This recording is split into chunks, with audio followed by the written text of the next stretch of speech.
给我一个不杀你的理由。玄宁只是路过，并非故意，也不想打听先生的秘密。只是方才那人说，玉如意是冲着燕家来的。此事不是你该过问的。燕灵的事就是学生的事。先生若不告诉我，我就只好将今夜所见所闻全部告知旁人。宁儿，你是觉得我心太软，太好说话是吗？自你入宫之时，我就警告过你，不要惹我生气。你自恃聪慧，便觉得无你不能，管了一桩周迎之的事，就以为自己可以插手朝堂之政。你自以为很关心燕家，但你根本不知道，你的所作所为会给燕灵带来多少灾祸。毫无规矩，顽劣成性，还不知悔改。少师大人所言极是。那您呢？方才那人说的什么宫仪城，和您又是什么关系？玉如意之事又有多少与您有关？给燕家招祸的究竟是我，还是你？啊！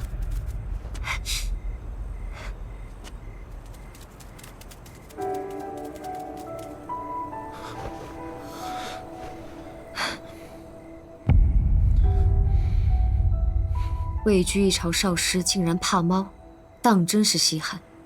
想来这也是高高在上的少师大人又一桩秘密吧。我不过一只小小的蝼蚁，却屡次能让您害怕。原来完人也有所畏，原来圣人也有所惧。完人确有所畏，圣人却有所惧。然而谢母既不是完人，更不是圣人。江雪宁，你凭着自己有点小聪明，从不肯掩饰锋芒。可你该记着，如果一个人不愿触碰某样东西，未必全是畏惧，也有可能是痛恨、憎恶之极。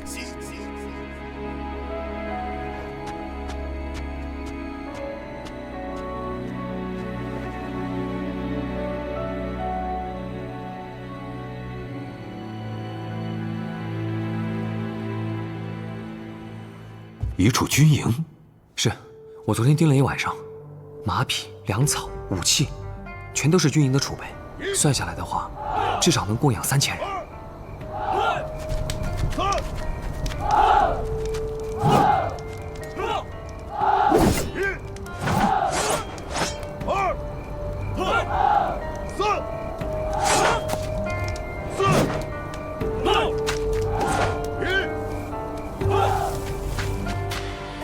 兴武卫乃圣上亲批的卫戍，虽然有薛远统领，但是一切用度，朝廷皆有定量。他囤积了这么多东西，看来是在豢养私兵。豢养私兵是重罪，圣上不会同意的。难道薛家胆子大到敢瞒着圣上？薛远野心大，好弄权。当年圣上登基之时，太后本欲将军权交于其掌控，后来朝中重臣联名上书，才阻止了他。这些年，他记恨我们燕家手中掌握重兵，豢养私兵要抗衡，也不足为奇。那我们若是把此事上报天听，不就可以打击薛家气焰？圣上体弱，太后专营，只怕没那么容易。父亲说的是，此事若是燕家去提，只怕太后又要出手阻拦。可他们想推临淄王做皇太帝，手中又养有私兵，只怕倘若圣上出事，会有大乱。这么大量的军械物资，想要悄然运送，不可能从太远的地方，极有可能是从通州流出去的。为父暗中去一趟通州军营，查清来龙去脉，再想法子上禀天听。还有前些时候被薛远巡游头强抓的那个武官，也要再派人去大牢探探消息。虽然一直有在疏通，但到如今还是没能与这个人见上一面，也不知其中究竟。再如此下去，我只怕燕家会更处于被动。甚至连女子温柔端庄的贤淑都不能够示于人前。老朽真是深觉荒谬，又自觉肩负重任。今日特意换了课本，来给诸位讲讲什么是女子的本分。请大家翻开课本。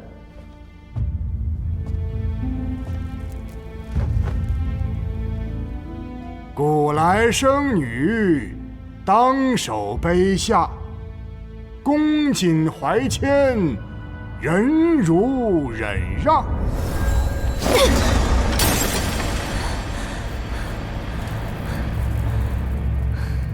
这帮尸位素餐的东西，字字句句不离妇德女祸，一个个都想劝沈介废了我。怎么，沈介宠我是我的错，许我议政也是我的错，现在他染病了还是我的错？皇后又如何？在他们眼里，也不过是区区女流之辈，由得他们用这些酸臭礼教随意扣罪名。娘娘，您不必理会那些迂腐之人。迂腐之人？可放眼整个大前，真正清醒的又有几人？自古王朝衰微，名士失格，多与妇德女祸脱不了干系，所以身为女子，必须归属自身。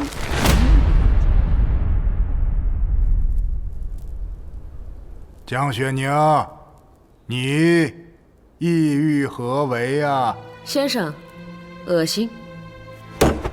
放肆！竟敢口出恶言，辱骂宗师！真是奇怪，我说我犯恶心，先生怎能说我骂人呢？许是我昨日吃坏了肚子，又或者我今日闻了什么不干不净、臭气熏天的东西，再待下去，我只怕要呕出来，搅了先生上课的兴致。还恕学生失礼，先告退了。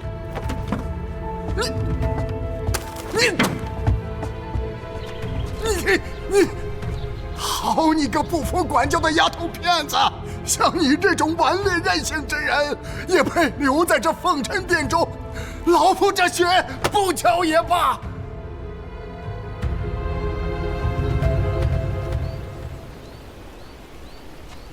哎，你的宁宁，宁宁，原来这就是传闻中的那位江二姑娘，今日可总算是见到了。君王勿要玩笑，江二姑娘同我不过玩伴，私底下也就罢了，若胡言乱语传到家父耳中，雷我一顿打骂是轻，坏了江二姑娘清誉之重，还望君王慎言。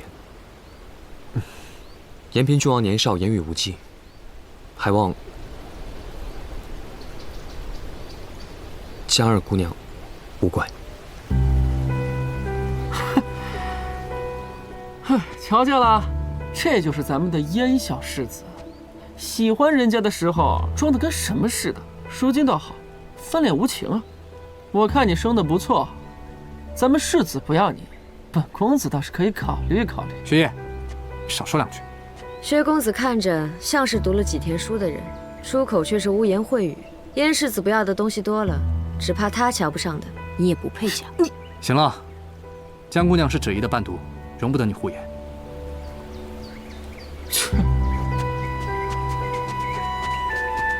好了，走吧。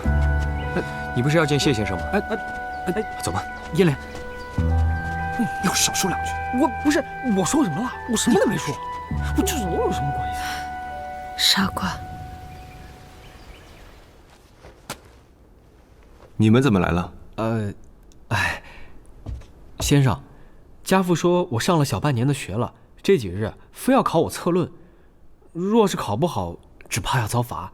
学生悬梁秉烛，勉强凑出一篇，请先生长长眼。笑什么？今日笑，明日就了呢。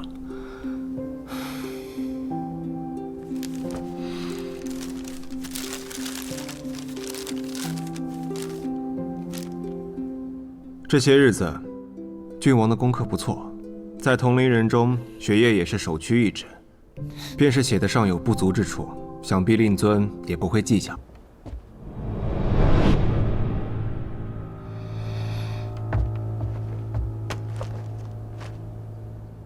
凤城殿进学并无此书，谁放的？回先生，今日王老夫子说，学生等不知尊卑上下，是以改教真理，并告诫我等，女子应守卑弱。都扔掉！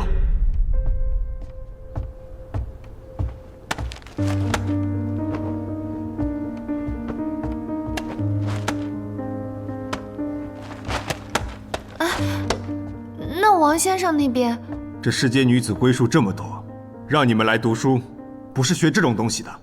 若谁还想学那真理，尽管捡起来，谢母不阻拦。上课。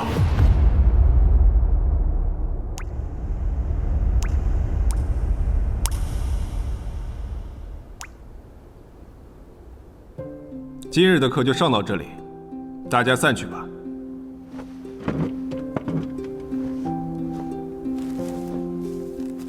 宁儿姑娘，还请留步。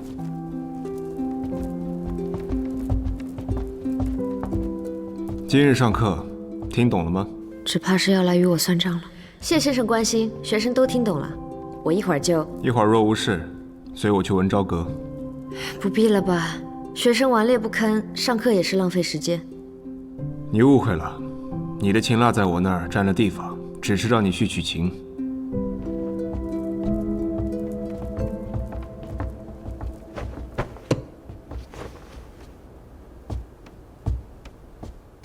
有劳先生，告辞。你当真以为我只是叫你过来取琴吗？不然呢？上药。莽撞就算了，伤这么深，还不好好上药。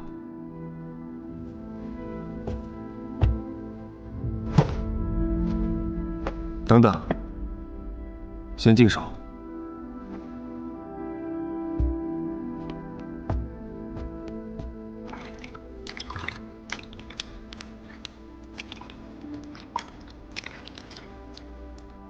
把手擦干净。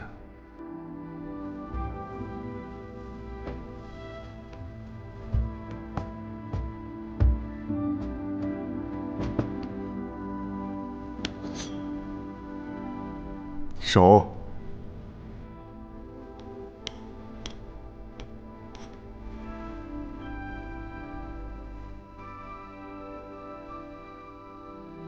还生气呢？学生不敢。昨日在这儿，是我被白猫影响的情绪，本不该对你生气，也不该骂你。还有昨夜之事，我知道你是担心燕灵才会一时口无遮拦，我不该说那样的话，你生气也是应该的。您这是在认错？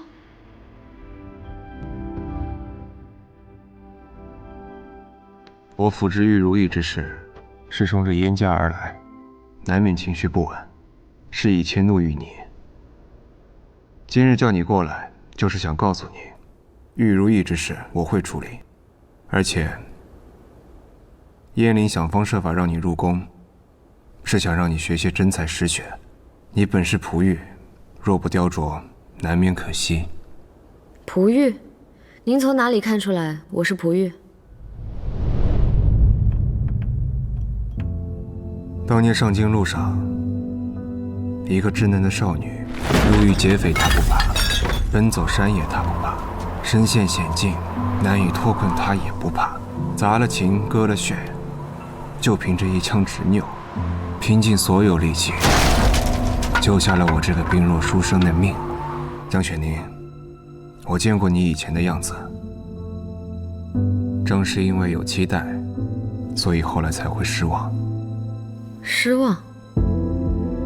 当年上京之后，我曾去江府拜访，看见已经换上一身锦衣的你，只因一时不快，便打骂一个和你年纪差不多的小丫鬟。姑娘，对不起，我错了。这点事情都做不好，哭哭哭，就知道哭。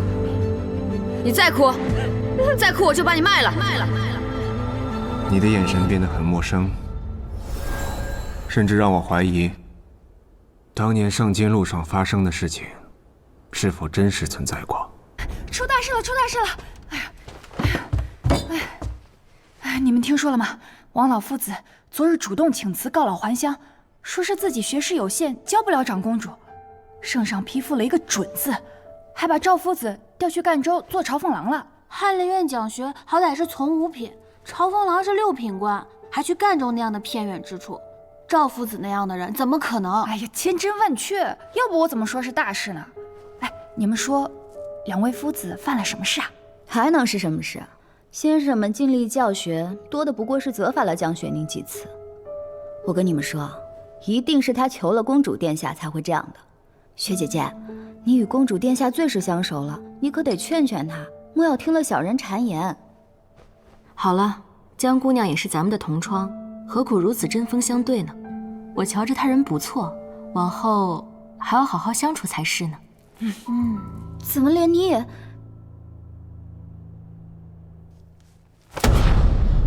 一个小小的翰林院已有那么多的党附之事，一个5品讲学居然连一首诗的好坏都分不清。朕昨日稍加问询，便得知他那官位来路不正。现在放言满朝，还不知道有多少官员相互勾结。圣上息怒，眼下还未查清，结论不宜过早。不过，臣也发现，翰林院起草的不少奏折，都与定国公府有关。这真是朕的好舅父啊！你瞧瞧，这是吏部今晨送上来的折子，刑部尚书之位空悬已久，户部尚书又告老还乡，吏部给朕起草的候选之人，大半都与薛家有关。朕实在是难以决断。冀北道监察御史顾春芳本就是刑部外放的官员，又曾是圣上的老师，不如让他接任刑部尚书。顾老确实是合适人选，既与薛家无旧，又无结党之嫌。可这户部侍郎江伯游，圣上觉得如何？朕怎么听说，在伴读之中有一位江姑娘，正是这江伯游的女儿。朕还听说，你与这江姑娘颇为相熟。师生之意罢了，没多么相熟。罢了，这江伯游虽说不上是什么极有本事的，倒也是小心谨慎。谢请你一贯善识人，就由他来顶上吧。但凭圣上裁决。你说什么？你升迁了？怎么会这么突然呢？这寻常的侍郎，怎么也得外派个3年5载，回来方能搏一搏这尚书之职。你怎么就平白无故的升迁了？这太奇怪了吧？你说呢？我还觉得奇怪呢。本来还以为也就在这个位置上做到告老还乡了，可没想到这临了，竟有这样的机缘啊！哎呀，慧姐儿，去写封信给宫里打听打听。哎，等，夫人啊，你要写什么信呢？哎呀，这怎么就不能写信了？写封信给宫里的宁丫头，让她打听打听是怎么回事嘛。我说夫人呐，你以为这皇宫它是什么地方啊？你想打听什么消息就能打听什么消息啊？好，我不打听就不打听嘛。那总可以写封信叮嘱她好好守宫里的规矩。哎呀，不用你操心呐。你知不知道，我最近正给慧姐儿相看亲事，瞧得上眼的人家还嫌咱们家门楣矮一截呢。你现在不是升迁了吗？那可不一样了，说不定对咱们家慧姐儿的亲事是大大的有好处。在这个节骨眼上，我怎么能让宫里那个给坏了事呀？哎呀，夫人，正因为如此，所以你才要少生是非呀。我怎么生是非了？你给我说清楚。爹爹误会母亲了。母亲这也是关心则乱嘛。爹爹此番升迁，定会招人眼红，而妹妹在宫中更不知道有多少人盯着。母亲呀，是怕妹妹不知这其中的利害，所以才想要去信叮嘱嘛。听见了吗？人家慧姐儿都看到了。我才不信你有这样的好心。还是我们慧姐儿懂事。况且呀，我们一家人之间，若是得了升迁这样的好消息不告诉她，妹妹若是知道了，怕是要觉得委屈呢。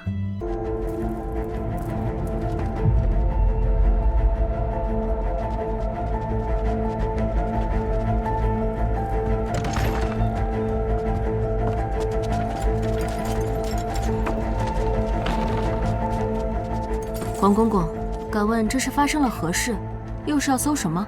想必诸位伴读都知道，有人在献给太后娘娘的玉如意上刻谋逆之意，惹得圣上盛怒。这几日来，咱家连番追查，清理了不少人。这羊脂斋也是宫中一处，咱家依圣上口谕和太后娘娘的懿旨，例行搜上一搜罢了。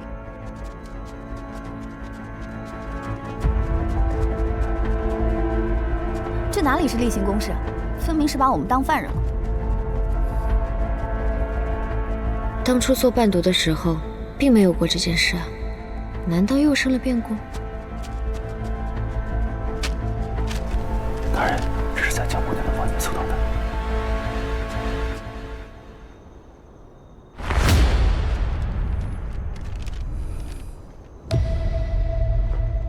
江姑娘好大的胆子，竟敢在宫中勾结逆党！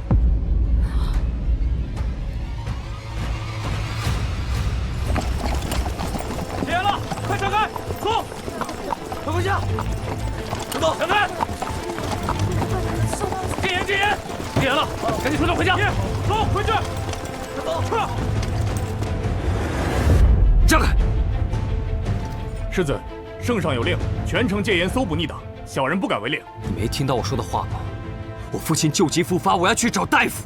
侯爷之急，小人已经通告国公了，稍后便会有宫中指派的御医前来。世子稍安勿躁。黄公公血口喷人，臣女何时勾结逆党？到了此刻还敢嘴硬？你看清楚，这是什么？物证确凿，你还有何话可说？这并不是我的东西，在你房中搜出来的，还敢说不是你的？若按黄公公所言，我的屋子在宫内，这张纸是从我屋里搜出来的，便是从宫中搜出来的，那该算在谁头上呢？强词夺理！我看你是不见棺材不掉泪，今日非要叫你知道知道，这宫中不是你能肆意胡为的地方。来人，把他押去慎刑司。你大胆！我乃堂堂尚书之嫡女，长公主殿下亲血的伴读，你有什么资格押走我？就凭咱家是内务总管，够不够资格？自然不够。内宫总管统管的是宫中之事，可我既不是妃嫔，亦不是宫娥，你没有资格处置我。可搜查是太后娘娘下的旨，那便让太后娘娘亲自来问我。黄公公，我念你是宫中老人，与你分说两句。慎刑司要押我，我一介弱女子自难反抗，但也请你掂量清楚，若事后证明我清白无辜，却在慎刑司中有3长2短，您担待得起吗？你既做不了主，那便去找能做主的人，劳您向太安殿通传一声，就说江雪宁在宫中蒙冤受屈，遭人陷害，还请太后娘娘裁夺。好端端的怎么会有刺杀？吕显呢？不是让他看着燕家跟薛家，他人呢？吕先生假装出城进货入狱，已帮着世子将人送回了侯府，并且具询柳大夫了，不会有事的。侯爷年纪大了，身上都是战场上受的伤，就怕有个万一。马车备好了吗？刀前去备了。可是先生，您今夜贸然前去，不就暴露您对燕家的关心吗？薛远若是知道了，一定会针对您的。不如还是让我。此事蹊跷，这薛远不是冲动愚蠢之人，他敢出手伤人，就定然还有后手。我不亲自去一趟，实在放心不下。先生，不好了！新无畏出动大队人马，说城外有逆党作祟，将城中戒严了。吕显去找柳大夫，却被拦在医馆里，不让出门。他这是有备而来，故意不让大夫进府。剑叔，去把圣上赐我的令牌拿来，我亲自带人进去。是。还有先生，宫里传来消息，说江二姑娘那边也出事了。什么？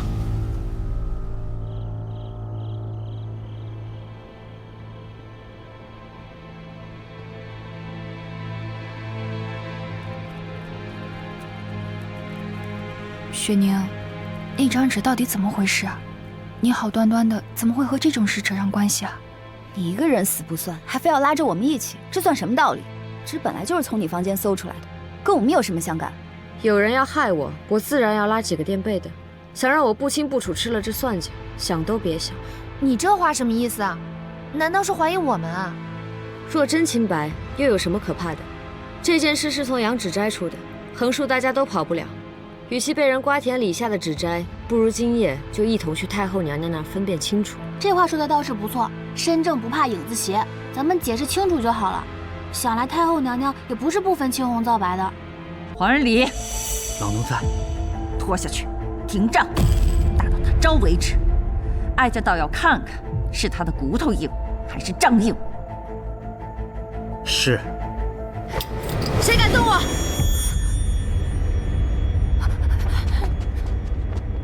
你要干什么？回太后，本朝律令，后宫不得干政。太后娘娘固然可以法责后宫，可臣女非宫中之人，若依律令，牵扯逆党一案，当交由前朝来查。娘娘凭什么滥用私刑？你是在斥责哀家？臣女不敢，只是臣女再不及娘娘尊崇，也是堂堂尚书之女。大前历来一应权贵官司，要么交由圣上审批收入诏狱，要么告至刑部清查会审。娘娘仅批一张纸，就要对臣女动刑，就不怕落得屈打成招的骂名，让前朝大臣不安吗？你好大的胆子！来人，在。大臣之女若是这般不明不白死在宫中，可是件棘手之事。便是想敷衍过去，只怕前朝也未必有人肯罢休。臣女知道，太后娘娘想要的是真相，而非一具不清不楚的尸体。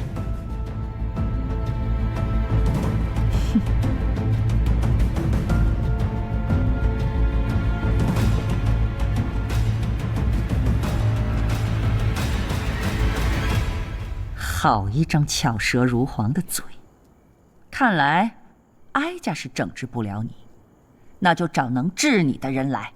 来人，在。拿着哀家的令牌到刑部去，找个能断案的人来。可是娘娘，刑部衙门在南边，这一来一回，怕是要1个时辰的光景。那咱们就一起陪着江姑娘等。是。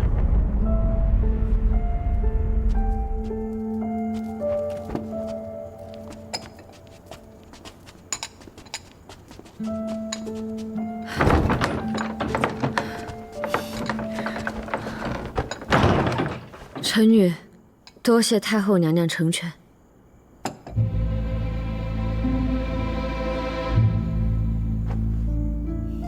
若交由刑部，至少不会牵连到燕陵，纵然受些拷打之刑，也是值得了。哎，痛！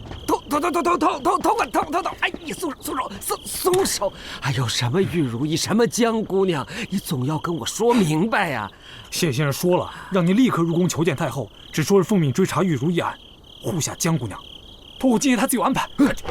哇，这不是荒唐吗？我这名不正言不顺的，太后能让我查案吗？我再想。别想了。这是圣上亲赐给先生可以自由入宫的令牌。哎呀，陈大人就别想这么多了，再晚就真来不及了。我要想。陈大人，宫里来人了。哎，陈大人，今儿是您当值啊！太后娘娘有令，还请您随我入宫一趟吧。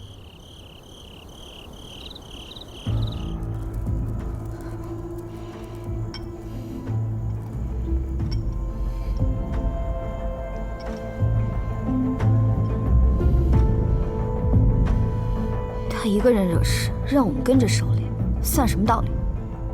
没听见太后娘娘说吗？若不是江姑娘，咱们都有嫌疑，自然不能随意离去了。方妙姐姐，你不是能掐会算吗？能不能看看那张纸到底是谁的？都这个时候了，你还算什么算？长点心吧。已经跪了1个时辰了，江二姑娘不累吗？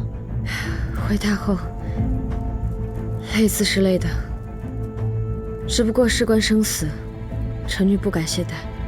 哀家可听说，刑部审问的手段，即便是活人也要扒去3层皮。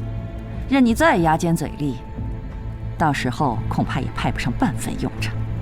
古人云：“异于心之所善泄，虽九死其犹未悔。”只要能洗刷冤屈，不叫有心之人污蔑了臣女，受点苦又何妨？哼，不见棺材不掉泪呀。好，那哀家就看看，你这骨头啊，能硬到几时？